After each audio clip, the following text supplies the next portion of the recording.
ये हरियाणा विधानसभा का जो चुनाव हुआ है, जिस तरह से इस चुनाव में भाजपा का जो विरोध हो रहा था और पिछले 10 साल में जो किसानों का, मजदूरों का, व्यापारियों का, महिला, छात्र, नौजवानों का जो उत्पीड़न किया था और रोजी रोटी पर हमला किया था और जाति और धर्म पर लोगों को गुमराह किया था, उसके चलते ये चुनाव जो है वो हम ये सोच रहे थे कि भाजपा को लोग इस बार हराएंगे। लेकिन दुर्भाग्यपूर्ण स्थिति है कि भाजपा को तीसरी बार ये सत्ता मिल गई है, तो इससे स्थिति हरियाणा की ओर बिगड़ेगी। स्थिति में सुधार नहीं आएगा। बेरोजगारी, महंगाई, आपसी मनमुटाव और जनता के रोजी रोटी के ऊपर और ज़्यादा हमले होंगे और जनता जाति और धर्म पर ये लोग विभाजित करेंगे। और यही तिगड़म इन्होंने चुनाव में की है। जो आम जनता की सोच थे, महंगाई के खिलाफ, बेरोजगारी के खिलाफ, शिक्षा, स्वास्थ्य पे, नागरिक सुविधाओं पे, किसान पे, मजदूर को काम मिले, नौजवानों को काम मिले और महकमों का निजीकरण ना हो, महकमों में खाली पद वो भरे जाएं, पुरानी पेंशन बहाल हो, अग्निवीर रद्द हो, उसके लिए रिकमेंडेशन करने की बात थी। उन तमाम मुद्दों पर ये भाजपा चुनाव में चुप रही है और उसने सिर्फ तिगड़मबाजी करके, जातीय समीकरण बिगाड़ करके, लोगों के भाईचारे को तोड़ के एक तरफा तौर पर ये तिगड़मों के सहारे जीती है। ये हमारे हरियाणा की जनता के लिए बहुत ही दुर्भाग्यपूर्ण। और भिवानी में जो चुनाव है, भिवानी विशेषकर विधानसभा का, बहुत ही अच्छे तरीके से लड़ा जा रहा था और 36 बिरादरी जो ने वो कांग्रेस और कम्युनिस्ट पार्टियों के उम्मीदवार के साथ खड़ी थी। कोई जाति पाति का सवाल नहीं उठाया था और जनता के जो इश्यूज हैं जो मैंने बताए, उनके आधार पर ये जो ने लड़ा जा रहा था। लेकिन चुनाव के 2 दिन पहले इन्होंने ऐसी तिगड़मबाजी की जो जिसको सोच भी नहीं सकते थे। लेकिन उसके बावजूद भी हमने 36 बिरादरी और सब धर्मों ने जो कांग्रेस और कम्युनिस्ट प्रत्याशी को मदद दी है और जो सम्मान दिया है भिवानी की जनता ने, सभी लोगों ने, उसके लिए हम जनता का धन्यवाद करते हैं और ये कहना चाहते हैं कि जनता का जो निर्णय है वो हमें बिल्कुल मंजूर है, क्योंकि जनता का निर्णय जो है वो सबसे बड़ा है और उसकी हम कदर करते हैं।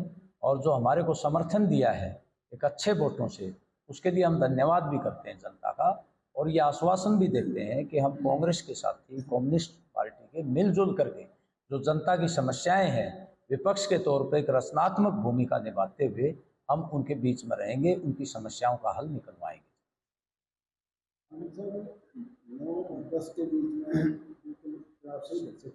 काउंटिंग हो रही है, 10 बजे के बाद ये सिनेरियो जो बदला है, तो कहीं आपको शक है कि ईवीएम की दिक्कत हो सकती है या कभी दबाव की वजह से?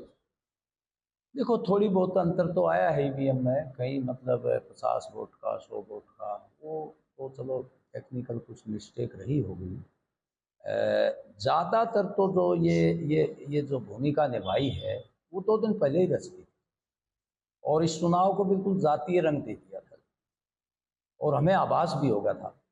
पैसे के बल पर, सरकारी मशीनरी के बल पर और दूसरी जो अनावश्यक चीज़ें, नशाखोरी के बल पर भयंकर पैसा लगाया गया है, क्योंकि वो एक अरबपति पार्टी थी और उसके खिलाफ एंटी इनकम्बेंसी फैक्टर भी था। लोग उसको चाहते नहीं थे, लेकिन उसके बावजूद भी वो भारी बहुमत से जीत रहे हैं। उनको खुद पता नहीं था। वो सुबह सुबह मिले तो करने लगे, कामेड़ ये सीट तो हमने आपको दे दी है। उनको ये था कि भाई 2,5-5 हज़ार का अंतर है, कामेड़ भी जीत सकते हैं, हम भी जीत सकते हैं। और उन्होंने जो जिस तरह की तिगड़मबाजी खेली है, उसमें जात पात का भी इस्तेमाल किया है और पैसे का भी इस्तेमाल किया है, भारी संख्या में पैसा बांटा गया है। उससे उनको ये नहीं पता था इतना अपार वोट आ जाएगा और वो बिल्कुल घबराए हुए थे, एक तरह से हताश थे। जैसे ही रिजल्ट आने लगा तो वो खिलखिला उठे। पहले राउंड में और दूसरे राउंड में बढ़त आ गई तो बहुत खुश हुए थे। लेकिन फिर भी हमने उनको मुबारकबाद दी है, अच्छे स्वास्थ्य की कामना की है और ये भी कहा है कि भाई आपसे लोगों को बहुत अपेक्षाएं हैं, आप फुलफिल कीजिए। विपक्ष के तौर पर हमारी जरूरत हो तो हम भी आपके साथ लगेंगे, क्योंकि जनता की जो समस्या है वो उनका समाधान होना चाहिए। वो चाहे कॉमरेड के थ्रू हो, चाहे घनश्याम जी के थ्रू हो, ये कोई फर्क नहीं पड़ता। और हम तो ये चाहेंगे, हमारी सदिच्छा भी, वो मंत्री भी बने ताकि भिवानी के लिए अच्छा विकास के लिए पैसे जाए, तो जनता का भला होगा इससे। हमें इस बात की कोई नहीं है कि भाई ये विधायक बन गए, ये मंत्री बन गए, ये कोई हमें द्वंद्वता नहीं है। हम तो उसके साथ मिलकर भी काम करेंगे जनता के। बात करें जो कांग्रेस के लेवल में दिखाई दे रही है, उसके बाद अचानक जो रिजल्ट जो सामने है ना, बदलाव हो देखिए, ये एक्सपेक्टेशन हमें भी नहीं थी। जिस तरह से कांग्रेस के पक्ष में हवा दिखाई दे रही थी और जो एग्जिट पोल आ रहे थे, पहले सूचनाएं आ रही थी कि कांग्रेस पार्टी बड़े भारी बहुमत से जीतने जा रही है, लेकिन नीचे नीचे जो उन्होंने तिगड़म किया है, जो जातियों का समीकरण बदला है अंडरग्राउंड, और वो विशेषकर मतलब जो पूर्व मुख्यमंत्री थे उस पर निशाना साधा है, उसकी टीम पर निशाना साधा है, तो उस तिगड़मबाजी में वो कामयाब हो गई। और मैं तो ये भी कहना चाहूँगा कि हमारा जो नेतृत्व है कांग्रेस पार्टी का, क्योंकि मुख्य विपक्षी पार्टी कांग्रेस थी, वो भाजपा की तिगड़म के प्रति इतनी सचेत नहीं थी कि उसकी तिगड़म को परास्त किया जा सके। वो थोड़ा सामूहिक नेतृत्व लेके सबको विश्वास में लेके चलते और ये जो भाजपा विरोधी वोट है इसको बंटवारे को रोकते, और जैसे लोकसभा में किया था इंडिया गठबंधन ने, उसी तरह का गठबंधन बनाते तो ज़्यादा फायदा होता है, ये नौबत नहीं आती।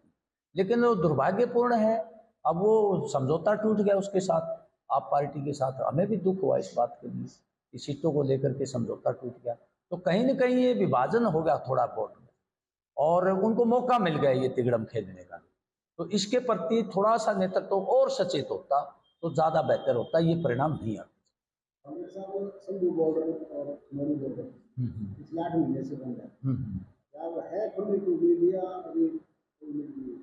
देखो, ये सरकार पर निर्भर करता है। अगर सरकार बातचीत के जरिए इस समस्या का हल निकाले बैठ करके सच्चे मन से, तो वो खोल देंगे। किसान इतना नहीं अड़ते, उनसे बातचीत कर ले, भाई तुम दिल्ली आ जाओ, चलो बातचीत करेंगे जब, तो ये संभव हो सकता है। हर चीज़ संभव हो सकती है नेगोशिएशन के जरिए, लेकिन कोई प्रेस्टीज बना के, अहम बना के कि मैंने तो जाने ही नहीं देना किसानों को यहाँ, तो उससे सिचुएशन ज़्यादा खराब। देश दुनिया की हर खबर सबसे पहले देखने के लिए फॉलो करें Dainik Savera TV, YouTube, Facebook, Instagram, X और व्हाट्सएप चैनल पर।